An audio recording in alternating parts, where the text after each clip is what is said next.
सुप्रिया सुळे यांच्यावर 55 लाख रुपयांचं कर्ज, ज्यांच्या विरोधात निवडणुकीच्या मैदानात त्यांच्याकडूनच कर्ज, पार्थकडून 20 लाख तर सुनेत्रा पवारांकडून 35 लाख रुपये कर्ज घेतल्याचा प्रतिज्ञापत्रात उल्लेख।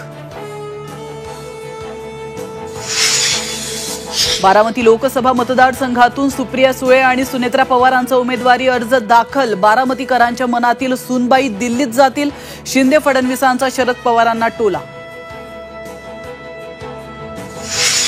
शब्द द्यायचा आणि पाळायचा नाही, सत्तेचा उन्माद या सरकारने दाखवलाय। पुन्हा या सरकारला निवडून देऊ नका, शरद पवारांची मोदींवर घणाघाती टीका।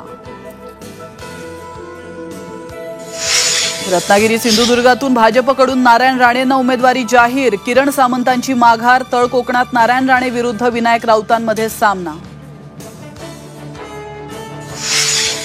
लोकसभा निवडणुकीच्या पहिल्या टप्प्यासाठी उद्या मतदान। राज्यातील रामटेक, नागपूर, भंडारा, गोंदिया, गडचिरोली आणि चंद्रपुरात निवडणूक। संवेदनशील मतदान केंद्रांवर कडक पोलीस बंदोबस्त। ईव्हीएम मध्ये गडबड होत असल्याचा जितेंद्र आव्हाडांचा आरोप। केरळमध्ये मॉक पोल दरम्यान भाजपला अतिरिक्त मतं, प्रशांत भूषण यांच्या हवाल्यानं आव्हाडांचं ट्विट।